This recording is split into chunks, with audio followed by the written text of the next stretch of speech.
네, 안녕하세요. 소셜 브랜딩 네 번째 시간입니다. 저희는 앞에서 지금까지 트렌드에 대한 이야기들, 그리고 환경 변화에 대한 이야기를 했었고요. 소셜이 무엇인지에 대해서 다양한 기업의 사례까지 이야기를 드렸습니다. 바로 전 시간에는 스토리, 무엇을 발견할 것인가에 대한 이야기를 드렸죠. 이번 네 번째 시간에는 이제 어떻게라고 하는 부분에 대해서 실전 두 번째 이야기를 드리도록 하겠습니다.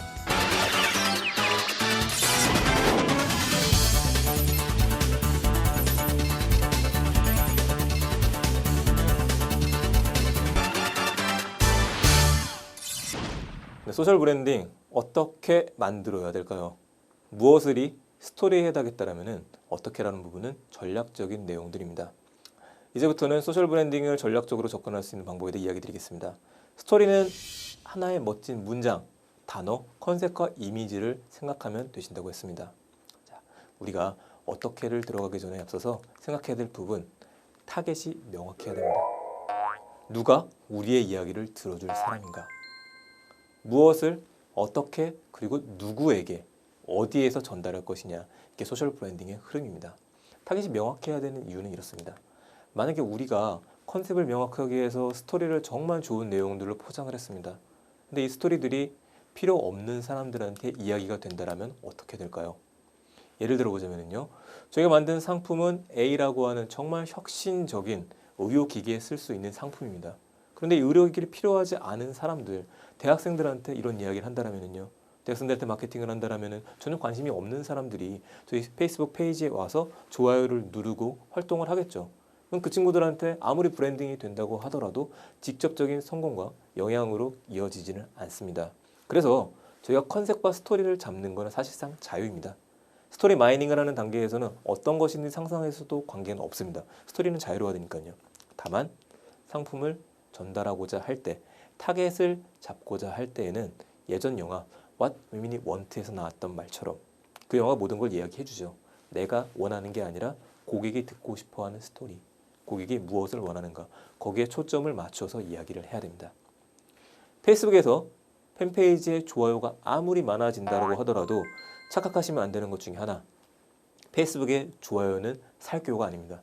사람들은 좋은 상품이 있으면 좋아요 라고 버튼을 의식적으로 누르게 되죠. 아무리 내 팬페이지에 보유하고 있는 사람들이, 팬들이 10,000명이 넘어간다, 10만 명이 넘어간다고 하더라도 신규 상품이 나와서 이야기를 할 때 직접 구매로 이어지는 경우는 굉장히 적습니다. 커피 이벤트가 대표적입니다. 10,000명한테 커피 이벤트를 합니다. 사람들이 좋아요를 막 눌렀어요. 이게 무슨 의미가 있을까요? 정말로 필요한 사람들이라고 한다면 우리가 마케팅 비용을 써서라도, 혹은요 좀 더 친근감 있게 이야기해야 되는 사람들은 그 중에서 대표성을 가지고서 우리가 전달하는 메시지를 더 크게 전달할 수 있는 영향력자, 그런 영향력자들의 분석이 반드시 필요합니다. 타겟도 명확해야겠죠. 그렇다면 이제는 조금씩 바꿔갈 수 있을 겁니다. 자, 세상은요 노하우의 시대였습니다. 어떻게 알 것이냐에 대한 시대였다면 이제는 노회열의 시대로 바뀌었었죠. 어디에 있는지만 알면 된다. 이게 검색어의 시대였었어요. 검색을 하게 되면 인터넷에 있는 너무 많은 정보들 중에서 우리가 원하는 정보를 알 수 있기 때문에 이제 내가 아는 게 중요한, 노하우가 중요한 게 아니라 어떤 정보가 어디에 있는지 알면 된다 라고 하는 노회어가 중요했었죠. 한 단계 더 나아갑니다. 소셜 시대는요, 이제는 노후, 우리가 누구를 알고 있다, 그 정보를 알고 있는 사람이 누구를 알고 있다. 사람을 구할 때도 마찬가지고요. 약한 연결의 시대가 되다 보니까 페이스북이나 트위터나 링크드인이나 다양한 SNS를 통해서 저희와 관계를 맺은 사람이 있다라면은 쉽게 그런 일을 할 수 있는 사람 알아? 라는 얘기를 했었을 때 알고 있어 라고 이야기할 수 있겠죠. 그러면은요, 필요할 때 그 일을 할 수 있는 그 사람, 필요할 때 그 제품을 공급해 줄 수 있는 그 회사, 그게 우리가 아니면 안 될 이유는 어디도 없는 거죠. 그렇게 브랜딩이 돼 있다라면은 팬의 위치가 바뀌어버리게 되는 겁니다. 내 이야기를 들어줄 사람을 모아라가 아니라 이미 나에 대해 알고 있는 사람들이 신뢰를 바탕으로 내가 하는 일에 대해서 알고 있다면 쉽게 연결이 될 수 있겠죠. 노후라고 하는 것들, 여러분들의 회사와 그리고 여러분들이 되셔야 합니다. 직접적인 글쓰기에 대해서 좀 이야기를 드리겠습니다. 소셜에서 글쓰기는 세 가지를 생각하시면 됩니다. 첫 번째는요, 눈높이를 굉장히 낮추셔야 됩니다. 눈높이를 낮춘다는 의미는 내가 아무리 전문성을 가지고 있다 하더라도, 다시 얘기 드리지만 소셜 시대에 저희가 이야기할 수 있는 상품은 저희 스토리라고 했었죠. 저희 스토리고 저희가 회사랑 같이 성장을 하기 때문에 내가 하고 있는 전문 지식을 바탕으로 해서 이야기를 할 수밖에 없습니다. 그런데 전문 지식을 갖고 있는 전문가들의 단점, 잘 못하시는 것 중에 하나가 너무 익숙한 이야기인 거예요.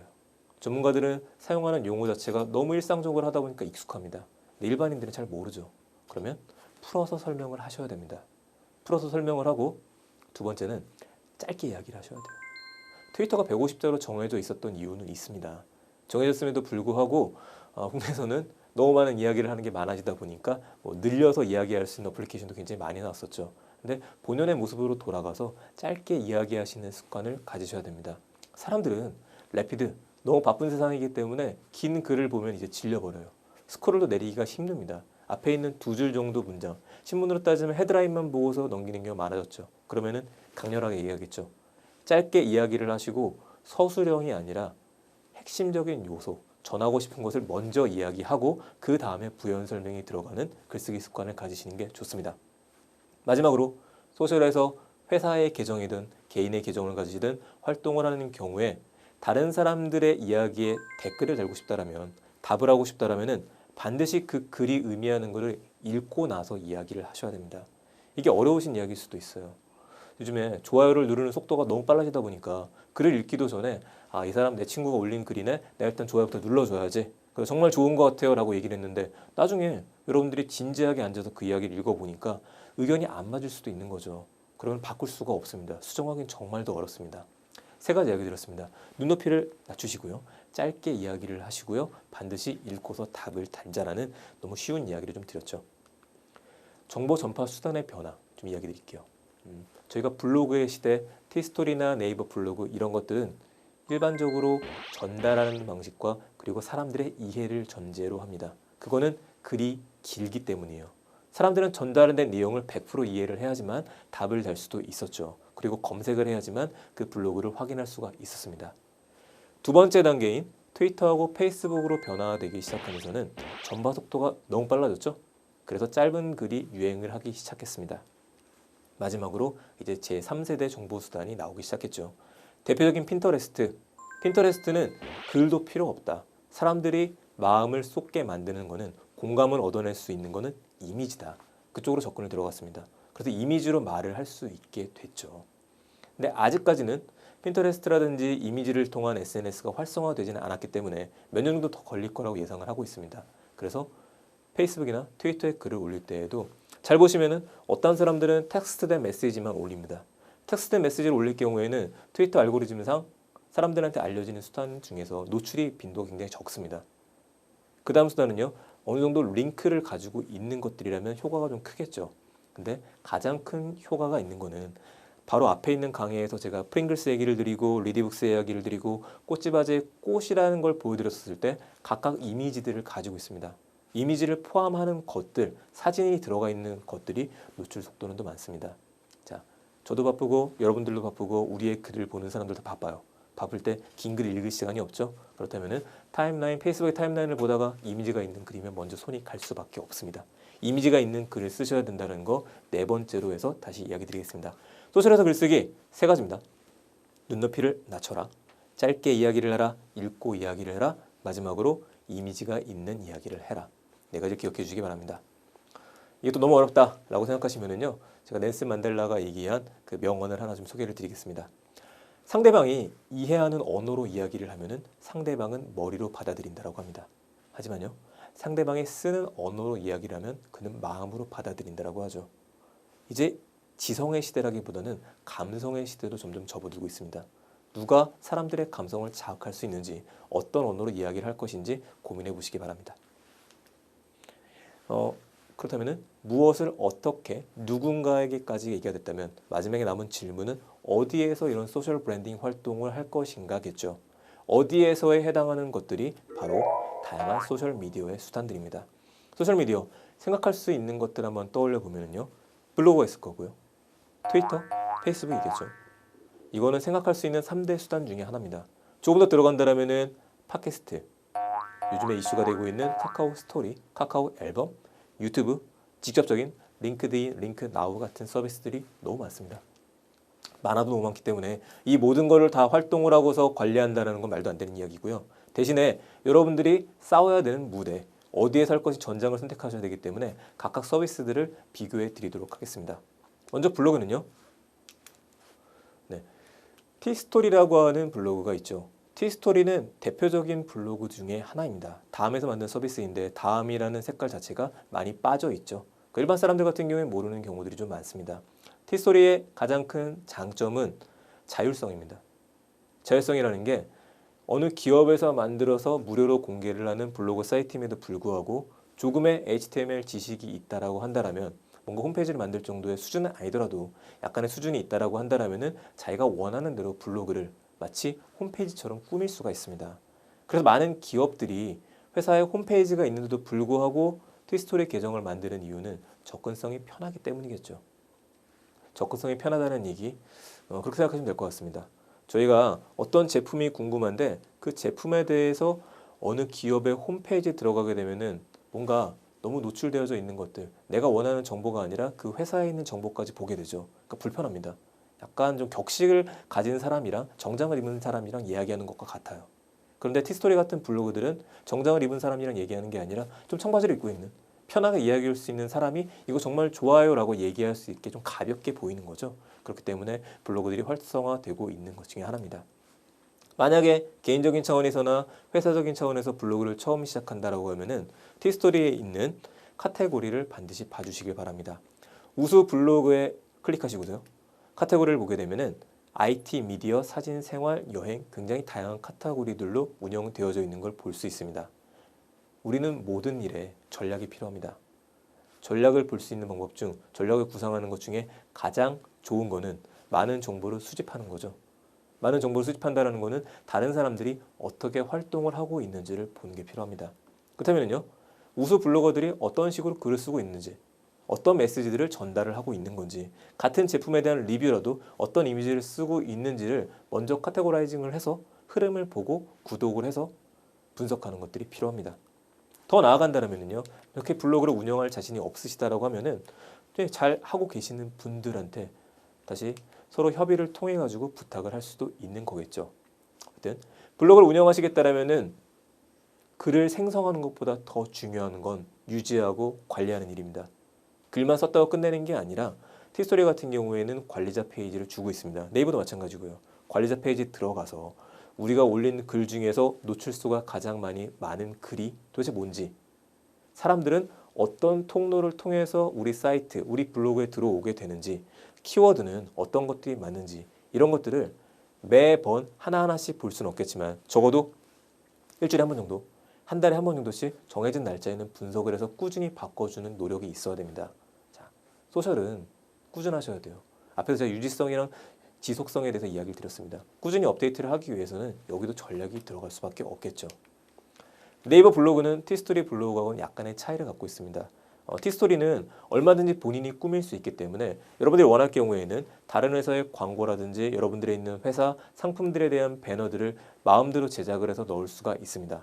그런데 네이버 블로그는 약간의 폐쇄성을 갖고 있기 때문에 직접적인 배너를 만들어 넣을 수는 없고 우회적으로 위젯이라고 하는 걸 사용을 하게 되는데, 일단은 네이버 블로그는 너무 큰 기업이기도 하고 약간의 폐쇄성을 갖고 있다는 건 염두에 두셨으면 좋겠습니다. 하지만 장점은 있습니다. 폐쇄성이라고 하는 것들을 주장하는 반면에 사용하기는 조금 더 편리합니다. 그래서 어떤 것을 선택해도 관계는 없지만은 여러분들의 하고 싶으신, 알리고 싶은 것에 잘 맞는 블로그를 선택하셨으면 좋겠습니다. 네, 트위터 이야기를 빼놓을 수가 없겠죠. 저희가 SNS라고 하면은 트위터를 가장 먼저 떠올렸었습니다. 트위터는 150자 이내로다가 사람들과 소통을 할 수 있는 가장 좋은 수단 중에 하나였었습니다. 대신에 너무 많은 사람들이 트위터에 몰리다 보니까 사람들은 내가 원하는 정보 외에도 다른 사람들이 이야기하는 것에 휩쓸려 가는 경우가 많아졌습니다. 내가 이야기를 하고 싶은데 내가 듣고 싶은 메시지보다도 너무 많은 메시지들이 홍수처럼 쏟아지다 보니까 사람들이 이제 질려버리게 됐죠. 그래서 트위터를 떠나는 사람들이 많기는 하지만 아직까지도 국내에 있는 SNS 사이트 중에서 가장 많은 사람들을 보유하는 곳이기 때문에 사람들이 있는 곳에서 우린 브랜딩을 하고 알려야겠죠. 그래서 트위터는 아직까지 떨어뜨릴 수는 없습니다. 좋은 방법은요, 페이스북이나 블로그나 다른 것들과 연동을 통해서 굳이 트위터에만 글을 올리지 않더라도 다른 데 올리는 글이 자동으로 전송될 수 있도록 하는 방법들이 꽤 많이 있습니다. 그리고 적어도 기업에서 트위터 계정을 운영하시겠다라고 하면은 10개에서 20개 정도 혹은 100개 정도까지의 계정을 관리하실 걸 각오를 하시는 게 좋습니다. 그 정도의 다양한 계정을 관리를 하면서 운영을 하실 만한 자신도 있으셔야겠죠. 그러면요, 제가 관리를 이야기 드렸습니다. 앞에는 생성하는 것보다 더 중요한 게 유지하고 관리라고 이야기를 드렸었죠. 그래서 화면에 보이시는 것 같은 코리안 트위터라든지 다양한 본인의 트위터를 관리해 줄 수 있는 사이트들이 또 있습니다. 내가 올린 글들이 어떻게 퍼져나가고 있는지에 대해서 나의 팔로워 중에서 누가 나와 가장 가까운 사람이냐를 분석해주는 도구이기 때문에 반드시 트위터를 하시는 분들이라면, 기업이라면은 이런 사이트들을 들어가서 본인이 올린 계정을 관리하는 것들이 필요합니다. 자, SNS 꽃이라고 할 수 있는 페이스북 이야기도 좀 드리겠습니다. 페이스북이 많이 유명해지다 보니까 사람들이 두려움에 떨고 있습니다. 두려운 것 중에 가장 큰 거는요, 프라이버시 문제죠. 내가 활동을 하는 건 좋은데 내 프라이버시가 너무 많이 노출이 되면 어떡하냐. 두 번째는 사람들이 탈퇴를 하기 시작하는 게 어느 날 갑자기 직장 상사분께서 친구 신청을 했을 때 어떻게 해야 되냐는 질문을 참 많이 받습니다.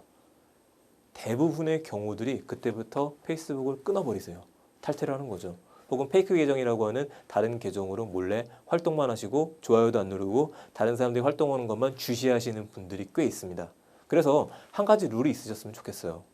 상급자분들은 굳이 하급자분들한테 친구 신청을 안 하셨으면 좋겠습니다. 그게 가장 중요합니다. 왜냐면은 페이스북이나 트위터나 SNS 이런 다양한 것들은 일단 놀아봐야 됩니다.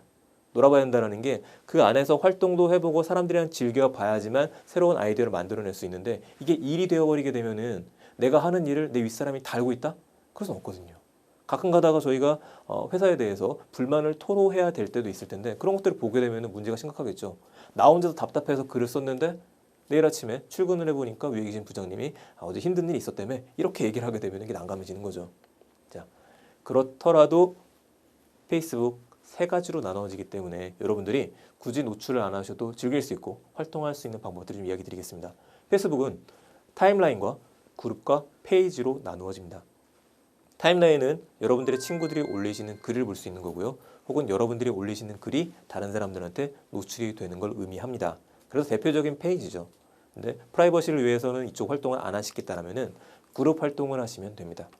그룹은 네이버의 카페를 생각하시면 됩니다. 예를 들어서 제가 운영하는 그룹인 백도백습이라고 하는 책 읽기에 대한 그룹을 보면은 그룹 안에 가입되어져 있는 사람들은 그룹에 올라와 있는 글들만 서로 볼 수가 있습니다. 굳이 친구 맺기를 안 해도 되는 거죠. 당연히 사생활이 보호될 수밖에 없습니다. 사실 친구라는 게 좀 와전되긴 했지만 우리 어렸을 때에도 갑자기 생판 모르는 사람들이랑은 친구를 맺진 않죠. 적어도 말을 섞어보고 놀아본 사람들이랑만 하는 경우가 많습니다. 그렇다면 이런 그룹에서 활동을 하신다면요, 여러분들의 상품과 관련되어져 있는 그룹에 들어가서 이야기를 나눈다면 직접적으로 여러분들을 후원할 수 있는 서포터들이 있는 곳이 바로 그곳이겠죠. SNS 시대 래피드이기 때문에 또 하나의 장점은 누구든지 쉽게 이런 그룹을 만들 수가 있습니다. 만약에 여러분들이 뭔가를 홍보하고 싶으신데 여러분들이 스토리를 만들었는데 그거에 대한 그룹이 없다, 제대로 되어져 있는, 그렇다면 여러분들이 그룹을 만드시고서 여러분들이 리더가 되시면 됩니다. 리더가 돼서 이끄시게 되면 더 좋은 서비스와 더 좋은 이야기들을 나눌 수 있겠죠. 다시 한번 얘기하지만 팬을 모으는 것도 서포터를 모으는 것도 더 쉬운 일이 될 겁니다. 마지막으로 페이지는 앞에 이야기 드렸었던 블로그하고 좀 유사합니다. 페이스북에 있는 기능 중에 하나가 페이지라는 기능인데 기업 계정이나 아니면 개인 중에서도 5,000명 이상의 친구를 보유한 사람들은 공인이라고 보기 때문에 페이지 운영하는 것을 권고하고 있습니다. 그룹이 다양한 사람들이 서로 이야기를 나눌 수 있으면 페이스북 페이지는 일방향입니다.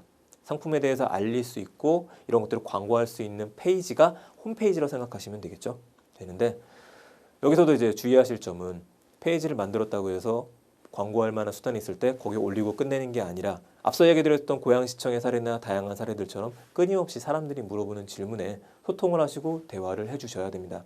그리고 그룹 계정을 가지시고서 다른 사람들이 이야기하는 타임라인에 올라오는 글들을 좋아요도 눌러주시고 댓글도 달아주시고 활동을 하면서 살아있는 모습을 보여주는 게 무엇보다도 필요합니다. 이렇게 글을 쓰는 거, 그리고 또 중요한 건 관리겠죠. 랭크웨이브라든지 다양한 페이스북을 관리할 수 있는 사이트들이 늘어나고 있습니다.